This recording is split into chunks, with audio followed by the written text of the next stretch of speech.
करके हमारे सभी एक्सपर्ट्स से उनके ओपनिंग आइडियाज़ लेना शुरू करते हैं। और चंदन, आपसे शुरुआत करना चाहेंगे। देखिए, आईटी पर आपका पॉजिटिव स्टैंड, और अभी हम देखें तो टॉप लीडरशिप पोजीशन में आईटी काउंटर्स ही दिख रहे हैं। कैसे देख रहे हैं आप आईटी पैक को? और चंदन, क्या आपके ओपनिंग सौदों में से कोई आईटी पिक भी है? बिल्कुल षष्ठी जी, देखिए आईटी में हमने कोफोर्स की बात की और मेरा तो मानना है कि निफ्टी आईटी इस पूरे बाजार में एक सेफ्टी के साथ में मोमेंटम बनाता हुआ नजर आएगा। और निफ्टी आईटी ने आज अपना नया लाइफ टाइम हाई बनाया है और इस साल निफ्टी आईटी 25% की बढ़त के साथ अपनी दमदार परफॉर्मेंस कायम रखे हुए हैं। निफ्टी की बात करें तो 12% चला इस साल में वाईटीडी बेसिस पे देखें। बैंक निफ्टी की बात करें तो लगभग 8% चला है। वहीं निफ्टी आईटी इस साल आपका लगभग 25% की बढ़त बना रहा है। टेक्निकली देखें तो 3 दिन पहले बड़ा ब्रेकआउट हुआ था, उसके बाद में लगातार higher top higher bottom formation बन रहा है, तो आईटी पे पॉजिटिव हुआ है। हमने यहाँ पे कोफोर्स की बात की। मैं 2 और काउंटर पे फोकस करना चाहूंगा। एक रहेगा परसिस्टेंट सिस्टम, दूसरा रहेगा विप्रो। परसिस्टेंट सिस्टम की बात करें तो 5,880 का सपोर्ट रहेगा, ऊपर में 6,250 तक के टारगेट के लिए। विप्रो में भी पॉजिटिव प्राइस सेटअप बना है, एक मेजर ब्रेकआउट बन रहा है, तो 576 576 के स्टॉप लॉस से खरीदारी की सलाह रहेगी 610 तक के टारगेट के लिए। तो निफ्टी आईटी अच्छा लग रहा है। कोफोर्ज, परसिस्टेंस और विप्रो तीनों हमारे यहाँ पे टॉप पिक रहेंगे इस मोमेंटम को प्ले करने के लिए। और राइट, तो देखिए आईटी की जो तेज़ी है उसको प्ले करने के लिए 3 कॉल्स चंदन की तरफ से आती हुई, तीनों ही दिग्गज आईटी कंपनीज पर आप ज़रूर नज़र रखिए। पर किरण, अब आपसे समझना चाहेंगे, बताइए कहाँ पर है आपके ओपनिंग सौदे, और कोई अपडेट है किरण तो वो भी शेयर कीजिएगा।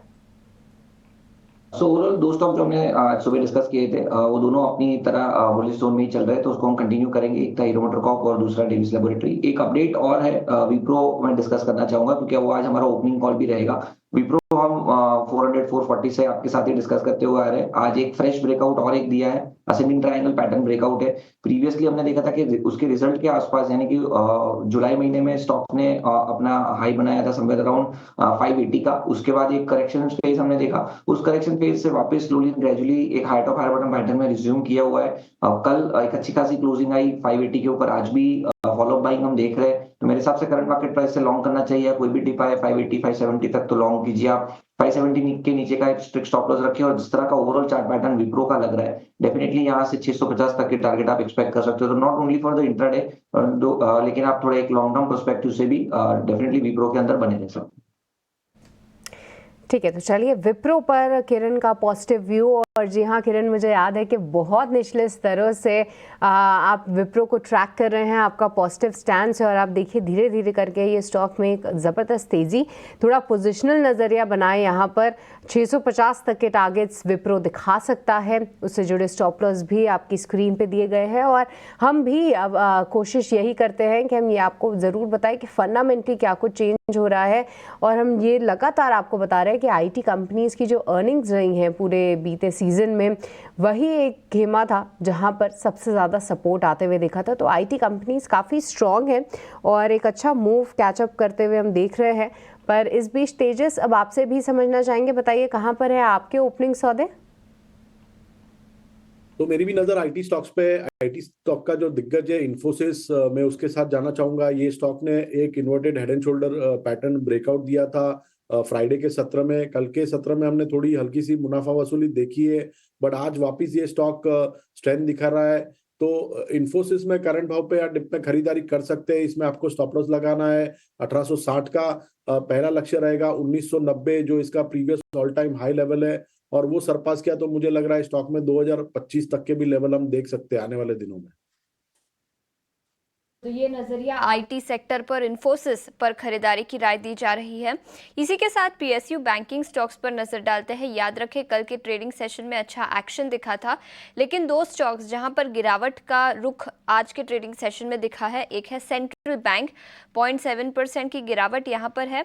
एसबीआई भी लाल निशान में कारोबार कर रहा है, और इंडियन बैंक यहां पर भी ½ % से ज्यादा की गिरावट।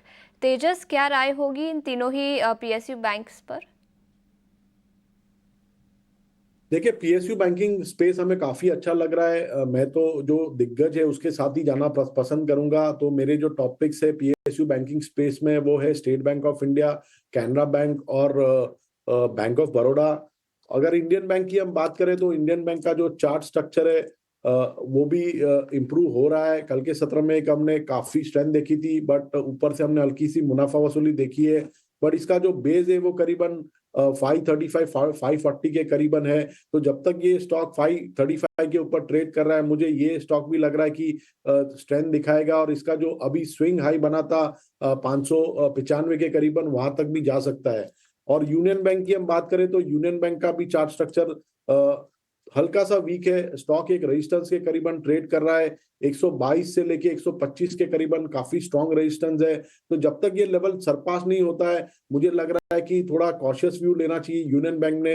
एक बार अगर 125 का लेवल अगर क्लोजिंग बेसिस पे सरपास किया तो मुझे लग रहा है ये स्टॉक में एक फ्रेश बाइंग मोमेंटम आ सकता है और 5 से 7% की रैली हो सकती है स्टॉक में। 5 से 7% की तेजी